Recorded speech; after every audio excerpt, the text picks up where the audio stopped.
Hey, kukhona umbuzo okhe wabuzwa ngumntu ku-comment section. Lo mntu ebuza uba hey bethuna, kutheni le nto ii-fans zikaVuyokazi zimcaphukela kangaka uTirelo, yintoni lingaka?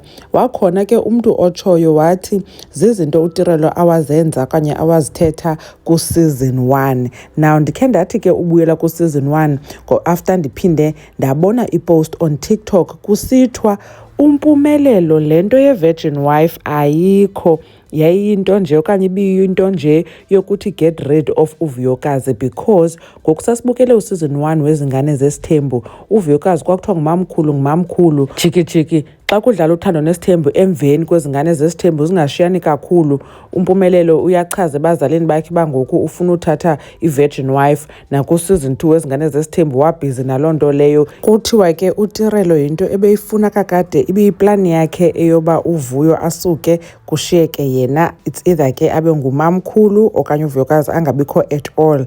Yawesi ke i-caption aye wayifaka kwezaa foto ebezi-uploadile ngokuba bephaa kwi-Behind the Scenes Awards. I-caption ke leyo ithi just us, bashiyeke bobabini, kuthiwa yile nto ke ebeyifuna. Just us, sithi sobabini qha, itsho i-caption kaNomtiritiri kwezi foto awaye wazifaka okanye baye bazifaka kunye noMpumelelo. Kwathiwa aha, mission accomplished, wawufuna uba kushiyeke wena wedwa kakade, nangona ke siyazi uba bakhona abanye abaza kulandelwa kodwa isoldier nguwe. Hey, hayi kwakunzima for uVuyokazi ku-season 1, wayegowa nyhani. Asikafiki nofika ke kooQueen Elizabeth ngoba kwaye kwakuningi kulaa season, so kulapho ke abantu baye banovelwano for uVuyokazi. I think ke ngoku noluthando lungaka banalo for yena laqala apho after bebona indlela uTirelo awayengayo. Niyamva ke noMpumelelo uba wayesithini, esithi uVuyokazi uba akamsapoti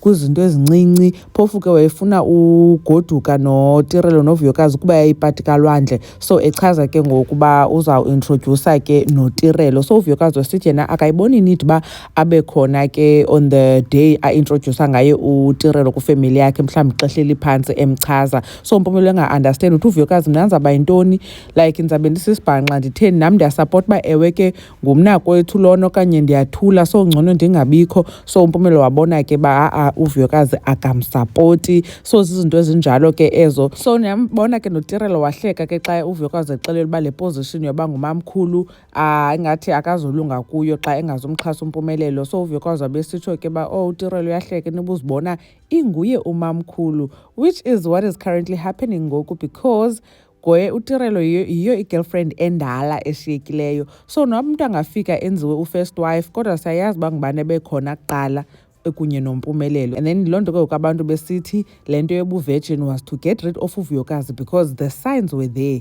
The signs were there uba hey sana ingathi uyatekateka ubumamkhulu bakhe emveni koba ke kuye kwafika uTirelo. Wabe noVuyokazi ke wesitsho uba hey izinto zitshintshile, akusafani nakuqala, yena ufila ngathi ukhutshelwa ngaphandle, ngamazwi akhe ke lawo awayathetha ku-season 1. Anyways ke guys, khanitsho nini abanicinga ntoni ngayo yonke le nto? Nani niyavuma uba ile nto yetshichi okanye si-storyline setshichi yayisesoba kususwe uVuyokazi nyhani kuba kusaziwa uba ukholelwa kanjani entweni yobumamkhulu and noba ufila uba nguye fanele uba enze uba umamkhulu. So uMpumelelo beyazi uba angekhe ahlale uba uthe akazumenza unkosikazi wokuqala. Umamgobhozi uyanibona ke kwividiyo elandelayo. Bye.